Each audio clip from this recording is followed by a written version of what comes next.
Rolling isn't just how people smoke here, it's part of the culture. But where did it all start?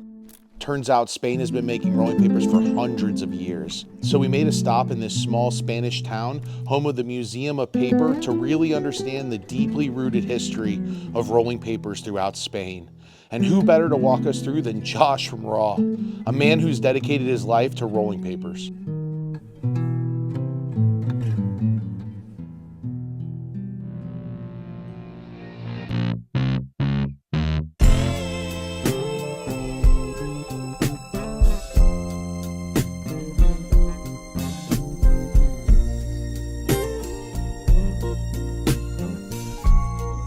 It's interesting how this region became known for rolling papers, even though it started with paper, but then it transitioned to producing most of Europe's rolling papers in America. Yeah.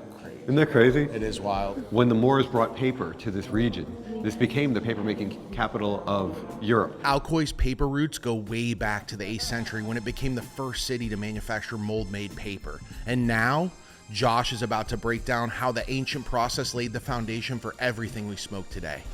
This is an antique paper mill. This is the milling process. The water would power everything. Back there is what we used to call the baton. Bam, bam, bam, bam. Mashing the daylights out of plant material, and it's going to turn it back into cellulose or back into cellulose. From there, it's going to be spread out screens. Picture a screen from a window. Yeah, or like screen printing for shirts. And you dip the screen into the pasta, which is this where the plant cellulose is now mixed with a lot of water and it's floating.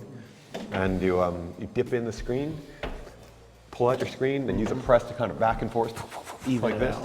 And then the screen will be hauled up, the paper's taken off and dried. But there's lots of little steps in between, but that's essentially how it's done. This is the old way. Rolling paper would have been made like this originally, before there was the continuous machine. There's one over here which I'll show you. The continuous machine was the biggest leap forward. To this day, most paper is made on a form of this. But this really changed the game, because instead of people literally pulling up screens full of paper and drying them, now you have one continuous long sheet that gets rolled into a giant bobbin at the end, or big roll, what we call the mother roll. Some of them are extremely old, some of them are not as old. So this is various ones. Downstairs, we'll get her to pull out the collection. She has some stuff that's a couple hundred years old. Oh, wow. Yeah, we'll ask her to pull it out and show it to you guys real fast. So these are the kind of booklets that predate interleaving. So it would just be a flat booklet, different styles. This is what we were trying to recreate when I did the King Size Supreme. And they're not pinned in or anything, right? They could all come out, you can pull At the time they could. Later on, someone had started putting a way to make it adhere, but for the most part, yeah, they were just loose in here. How old do you think some of these booklets are? Some of them are from the 1800s, and some of them from the mid-1900s or early 1900s. It depends on the booklet. Some of those earlier ones we were touching, I think were from about maybe 1840, some year like that. Be gentle, be gentle, be gentle. Be gentle, be gentle, be gentle. Oh, see, his Barrett again. This is the people that had the book. Older booklets like this are telling you that it's a much older rolling paper. This is the old style. And this is what we wanted to redo with the King Size Supreme, because nobody makes booklets like that anymore that I see. What do you think the biggest innovation's been in the rolling paper business? Within here? Yeah. It was interleaving. Interleaving. Yeah, where you pull out one sheet, the next one comes. That's just the first thing you'll notice. The biggest innovation was making a booklet, right? Which was supposedly from Father Villanueva Estingo. That's the most important thing. Without a booklet, you can't have anything.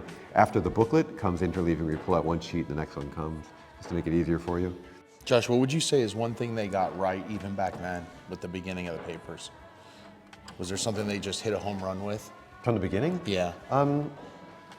Size. You'll notice almost everything I'm showing you is 1 1/4, what we call 1 1/4. But this is Spanish size. This is to me, the original size of rolling papers. So no matter, even if it's interleaved, flat, whatever it is, you'll notice all the original ones are all about the same size, 1 1/4. Once in a long while, I bust out something from my collection, like one of those 100-something-year-old sheets, and I smoke it. I was going to ask you that. Yeah. I was going to ask you, would you still enjoy this? Yeah, I will. I've learned when they get really old, the gum doesn't stick anymore, but they're still rollable. Of stuff like this, what do you think influences Raw the most from the traditional? Well, it's learning the tradition is the most important thing. You can't follow tradition you don't know. Even right now, as I'm sitting here going through these booklets, I'm still learning something.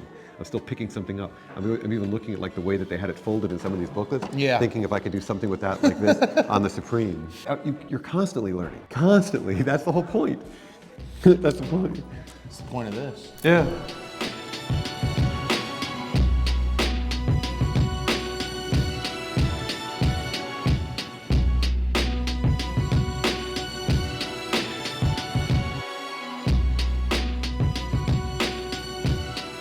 We came to Spain to uncover the cannabis culture in the underground. We ended up discovering the roots of rolling culture itself. And now it's time to see how Spain's still leading the game, and no one does it bigger than Raw.